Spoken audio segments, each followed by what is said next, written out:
Good evening बच्चों। आज मैं तुम्हें विज्ञान के अंतर्गत विज्ञान के अंतर्गत जैव प्रक्रम के बारे में बताऊंगा। जैव प्रक्रम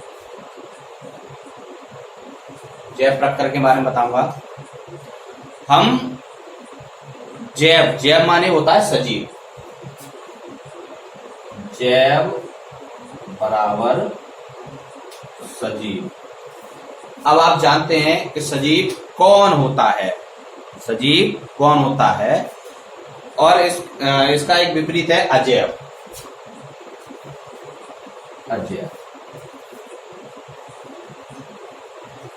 अजैव माने होता है निर्जीव।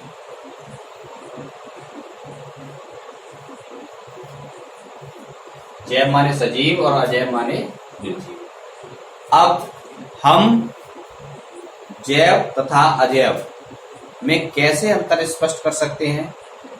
जैसे हम सभी जानते हैं कि जो सजीव होते हैं जिनमें जीवन होता है, क्या होता है? जीवन। जिनमें जीवन होता है वह सजीव कहलाता है। और निर्जीव जिनमें जीवन नहीं होता है वे सभी निर्जीव कहलाते। अब आप ये अच्छी तरह से जानते हैं कि किसमें जीवन होता है और किसमें जीवन नहीं होता है। जैसे मान लीजिए एक कुत्ता है, बिल्ली है आदि। और निर्जीव जैसे मेज है, कुर्सी है,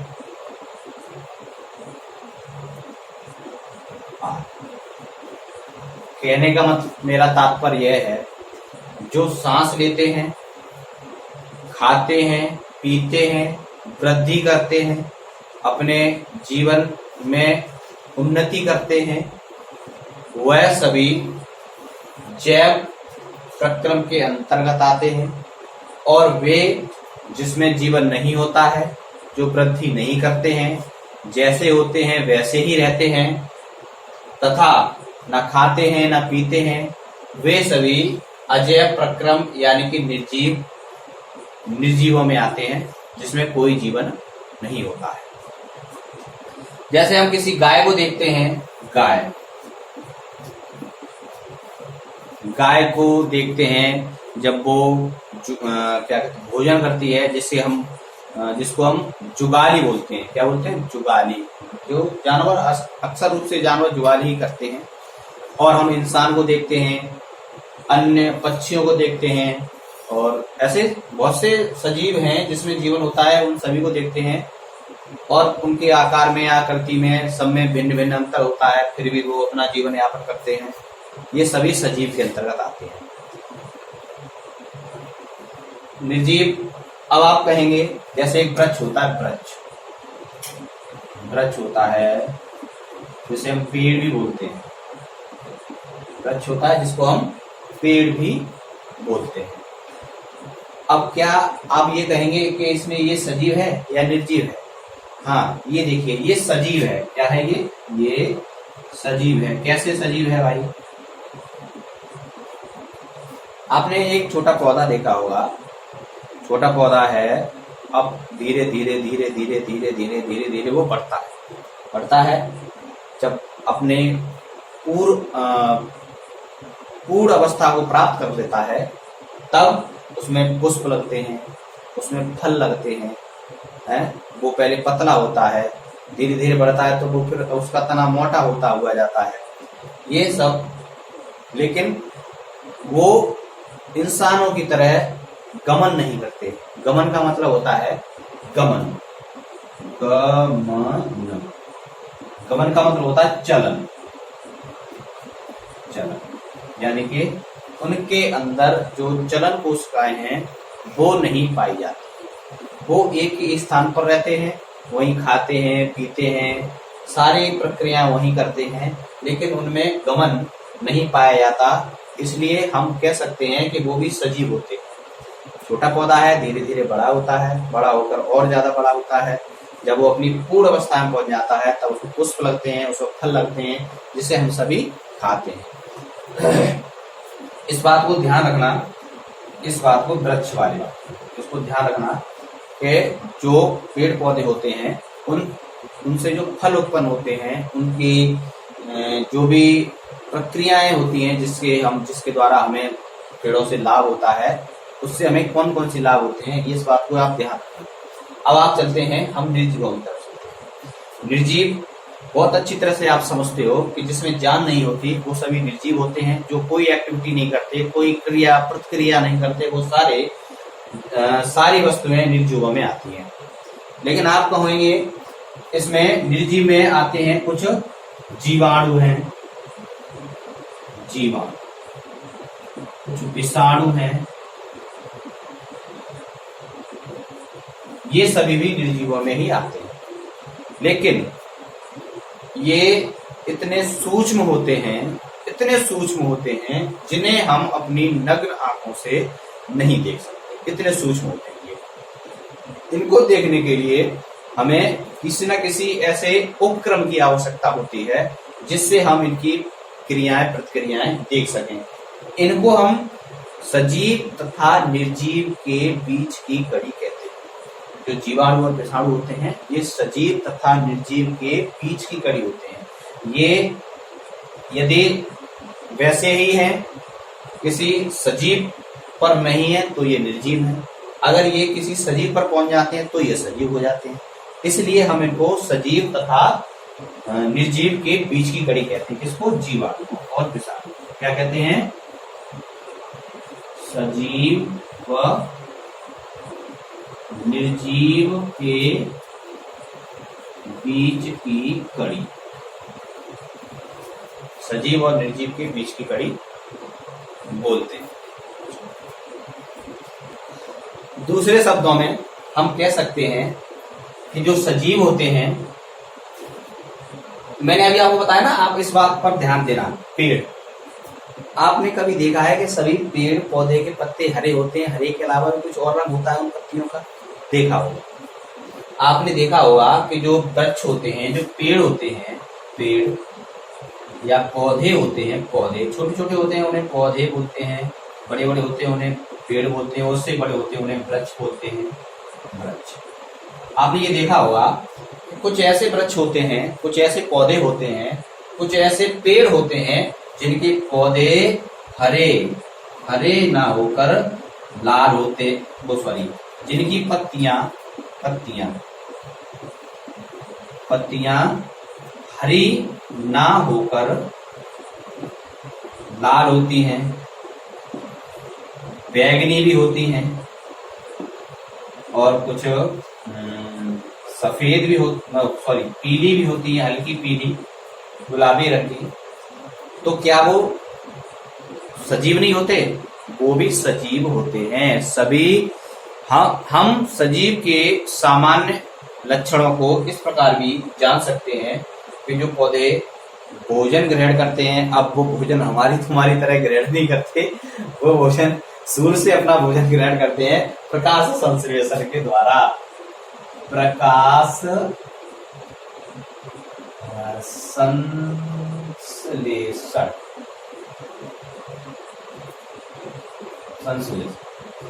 वो पौधे सभी प्रकाश संश्लेषण के द्वारा अपना भोजन ग्रहण करते हैं। अभी मैं आपको और बताऊं, देखिए जो पेड़ होते हैं ना, पेड़ या वृक्ष या पौधे, मैंने आपको बताया था इनसे जो फल उत्पन्न होते हैं जिनको हम खाते हैं, फलों को ही नहीं, ऐसे बहुत से पौधे होते हैं जिसका हम आहार करते हैं। यानी कि ये जो हम अब स्पष्ट रूप से यदि कहा जाए तो हमारा जो जीवन होता है ना, वो इन्हीं पर निर्भर होता है, पेड़ पौधों पर। जीवन निर्भर, जीवन जो पेड़ पौधों पर ही निर्भर होता है। हम जो खाते हैं पीते हैं वो सब कहाँ से प्राप्त करते हैं? सभी जानते हैं, पेड़ पौधों से प्राप्त करते हैं। जैसे मान लीजिए, और ऐसा भी हो सकता है जैसे कभी कभी हम कुछ ना करते हो फिर भी हमारे अंदर की जो क्रियाएं हैं वो सब चलती रहती है। जैसे कोई भी जानवर, मान लीजिए जानवर है या इंसान है, इंसान है, ये आप जानते हो, ये अभी मैं आप क्या कर रहा हूँ, मैं पढ़ा रहा हूँ तो मेरी ऊर्जा ज्यादा खर्च हो रही है। अब जब सारी जो प्रक्रियाएं दिन में मनुष्य करता है उनमें ऊर्जा ज्यादा खर्च होती है। क्या आपने ये कभी जाना है कि जब हम सो जाते हैं या सोते हैं तब क्या ऊर्जा का खर्च नहीं होता? तब भी ऊर्जा का खर्च होता है। यानी कि जब हम सो जाते हैं तब भी ऊर्जा खर्च होती है। और वो ऊर्जा हमें कहाँ से प्राप्त होती है जानते हो? वो ऊर्जा हमें इन्हीं वृक्षों से प्राप्त होती है। क्योंकि आप जितना भी चाहें उतना दिमाग लगा के सोच लें कि हम क्या खाते हैं और वो भोजन जो हम खाते हैं वो कहाँ से आता है। आप अंत में यही पाएंगे कि हम जो कुछ भी खाते हैं वो सब हमें वृक्षों से ही प्राप्त होता है, पेड़ पौधों से ही प्राप्त होता है, हरी पत्तियों से ही प्राप्त होता है। जब हम सो जाते हैं तो क्या सांस लेना बंद कर देते हैं? क्या हमारे हृदय का धड़कना बंद हो जाता है? नहीं होता। क्यों नहीं होता? क्योंकि हम जीवित हैं, मान लीजिए हम सोते हैं तो हमारी जो चलन की जो प्रक्रिया है, आने जाने की, हाथ पैर घुमाने फिरवाने की, ये सब बंद हो जाती हैं। लेकिन हम सांस लेते हैं, हमारा हृदय धड़कता है, ये सब सजीवों के अंतर्गत आते हैं और इन सब में ऊर्जा खर्च होती है और वो ऊर्जा हमें वृक्षों से प्राप्त होती है। ये आपको समझना चाहिए।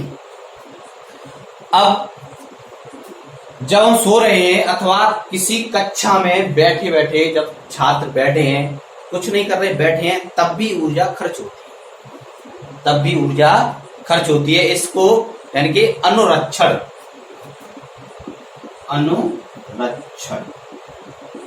का मतलब होता है जब हम कोई कार्य नहीं करते हैं फिर भी हमारी कुछ ना कुछ ऊर्जा उसमें खर्च हो जाती है, ये होता है अनुरक्षण। और ये सारा प्रक्रम आता है जैव प्रक्रम के अंतर्गत।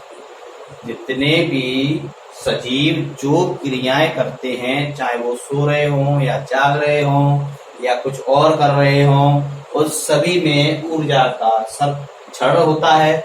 और ऊर्जा हमें कोई पेड़ पौधों से प्राप्त होती है और इसी प्रक्रिया को हम बोलते हैं जैव प्रक्रम। समझ में आया? देखिए, मैं आपको एक तरीके से और समझाता हूं कि पेड़ पौधों का हमारे जीवन में क्या महत्व होता है। पेड़ पौधों का हमारे जीवन में क्या महत्व होता है, इससे आप और अच्छी तरह से समझेंगे कि हम जो प्रक्रियाएं करते हैं, जो क्रियाएं करते हैं, वो सब हमारे अंदर उस ऊर्जा का संचार कहाँ से होता है। पेड़ पौधों यानी कि पेड़ पौधों का जीवन में महत्व। देखिए, मैंने आपको बताया था ना, जो भी हम क्रियाएं करते हैं, जो भी प्रक्रिया करते हैं, जो भी खाते हैं, कुछ भी खाते हैं, वो हम सबको पेड़ पौधों से ही प्राप्त होता है। पेड़ पौधों का जीवन में क्या महत्व होता है? पहला पॉइंट तो यही है कि पेड़ पौधे हमें क्या प्रदान करते हैं? ऑक्सीजन। क्या प्रदान करते हैं? ऑक्सीजन। O2 क्या प्रदान करते हैं? ऑक्सीजन। ऑक्सीजन के बगैर कोई जीवित रह सकता है? कोई नहीं।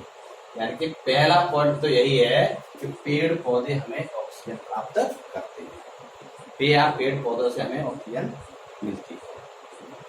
अब पेड़ पौधे से जो हमें ऑक्सीजन मिलती है, जिससे हम जीवित रहते हैं, सांस लेते हैं, हाँ, ऑक्सीजन। दूसरा खाद्य सामग्री, खाद्य सामग्री, खाद्य सामग्री का मतलब होता है खाने की वस्तु, खाने की वस्तु। ऑक्सीजन के अलावा पेड़ पौधों से हमें खाद्य सामग्री अर्थात खाने की वस्तुएं प्राप्त होती हैं, जैसे फल है, फूल है। फूल जानते हो? वो फूल नहीं जो लगते हैं, वो फूल नहीं। जैसे एक गोभी का फूल देखा है, गोभी, ठीक है, वो वाला फूल है। गोभी का भी हो सकता है, और बहुत से भी फूल होते हैं जिन्हें हम खाते हैं, जिनको हम खा सकते हैं। फल, फूल, पत्ती, पत्ती खाते हो? तुलसी की पत्ती नहीं खाते हो? उससे भी हमें एंटीबायोटिक होती है, वो उससे हमें ऊर्जा मिलती है।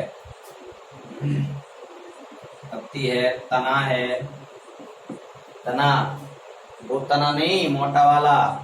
आलू देखा है? आलू क्या है? आलू जड़ है कि तना है? हाँ, आलू तना है। क्या है? आलू है। आलू क्या है? तना है, तना। आलू है, गाजर है, आदि। मान लीजिए जितने भी खाने की वस्तुएं हैं वो सभी हमें पेड़ पौधों से ही प्राप्त होती हैं। यानी दूसरा है खाद्य सामग्री। पेड़ पौधों का जीवन में महत्व, पहला है ऑक्सीजन जो हमें पेड़ पौधों से प्राप्त होता है। दूसरा है खाद्य सामग्री, खाने की वस्तुएं, जैसे फल, फूल, पत्ती, तना, ये सब हमें पेड़ पौधों से ही प्राप्त होती है। अगला पॉइंट देखिए, तीसरा। आपने 2 पॉइंट पढ़े, ऑक्सीजन और खाद्य सामग्री। तीसरा, हमारे जो घरेलू सामान होते हैं, फर्नीचर होता है, घर में उपयोग होने वाली इमारती लकड़ी होती है, वो भी हमें कहां से प्राप्त होती है? पेड़ पौधों से। इमारती लकड़ी कहां से प्राप्त होती है हमें? ये भी हमें पेड़ पौधों से ही प्राप्त होती है। तो पेड़ पौधों का हमारे जीवन में बहुत सा महत्व है। यानी कुछ भी जो हम करते हैं, खाते हैं, पीते हैं, हमारी ऊर्जा पूर्ण होती है, वो सब पेड़ पौधों से प्राप्त होती है। जैसे मान लीजिए यदि हम कहीं हमारी चोट लग जाती है, या हम किसी तरह से हमारे शरीर में टूट फूट हो जाती है, उसकी मरम्मत के लिए ऊर्जा की आवश्यकता होती है। और ऊर्जा हमें कहाँ से मिलती है? ऊर्जा हमें पेड़ पौधों से मिलती है। ऊर्जा हमें पेड़ पौधों से मिलती है। तो सबसे महत्वपूर्ण बात यह है कि पेड़ पौधों का हमारे जीवन में अत्यधिक महत्व होता है। देखिए, मैं अब आपको एक अगला पॉइंट और बताता हूँ, इसी से संबंधित है। एक अगला पॉइंट है श्वसन। श्वसन। दूसरा है उत्सर्जन।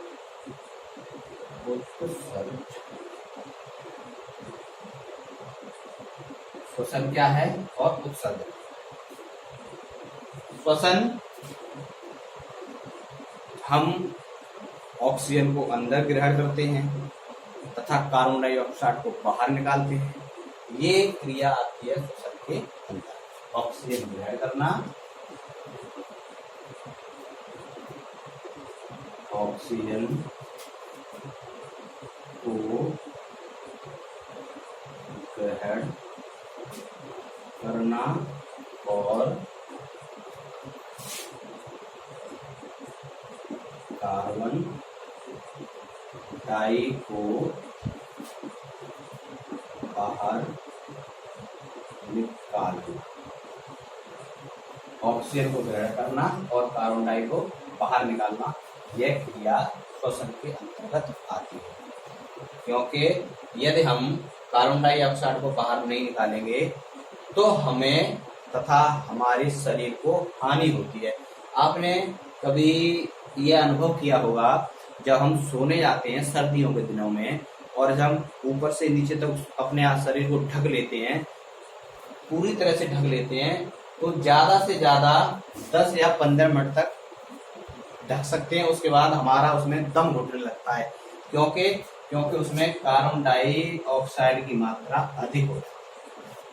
क्योंकि उसमें कार्बन डाइऑक्साइड की मात्रा, कार्बन डाई C फूट इसकी मात्रा अधिक हो जाती है, जिसके कारण हमारा दम घुटने लगता है। इसलिए हमें ऑक्सीजन को ग्रहण करना तथा कार्बन डाइऑक्साइड को बाहर निकालना अत्यंत महत्वपूर्ण होता है। ये क्रिया आती है आपको श्वसन के अंतर्गत। अभी मैंने आपको बताया जो हम खाद्य पदार्थ ग्रहण करते हैं, जो हमें पेड़ पौधों से अत्यधिक प्राप्त होता है, उसमें हम बहुत से ऐसे खाद्य पदार्थ होते हैं जो हमारे शरीर के लिए बेकार होते हैं, जो हमारे लिए अपशिष्ट होते हैं, उन्हें निकालना बहुत ही अत्यंत आवश्यक होता है। यानी अपशिष्ट पदार्थों को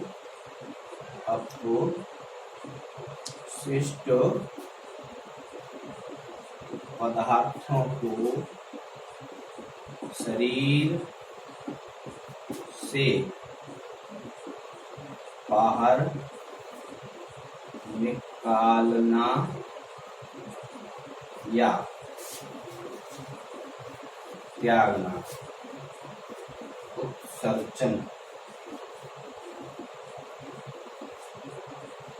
कहलाता है। अपशिष्ट पदार्थ देखिए, अब हमारी कार्बन डाइऑक्साइड भी हमारे शरीर के लिए एक अपशिष्ट पदार्थ हो गया, तो उसको भी हम शरीर से बाहर निकालते हैं। तथा ऐसे बहुत से अपशिष्ट पदार्थ होते हैं जिनका हमारे शरीर में विघटन होने के बाद कोई कार्य नहीं होता, उनको हमें बाहर त्यागना ही पड़ता है। यदि हम ऐसा नहीं करेंगे तो हमारे शरीर को हानि होगी, नुकसान होगी, हमको समस्याएं उत्पन्न हो जाएंगी, हमको विकार उत्पन्न हो जाएंगे, जिससे हमारा जीवन प्रभावित होता है। देखिए, आज मैंने आपको विज्ञान के अंतर्गत जैव प्रक्रम कक्षा 10, ये कक्षा 10 का चैप्टर है जैव प्रक्रम। मैंने आपको उसके अंतर्गत कुछ महत्वपूर्ण जानकारियां दी। इसमें बाकी की जो बची हुई जानकारियां हैं वो मैं आपको अगले वीडियो में दूंगा। यदि आपको ये वीडियो पसंद आया हो तो उसको लाइक, कमेंट तथा शेयर करें, और अधिक से अधिक जो भी तुम्हारी समस्याएं हैं उनको मेरे सामने प्रस्तुत करें। मैं उनका समाधान करने का प्रयत्न करूंगा। धन्यवाद।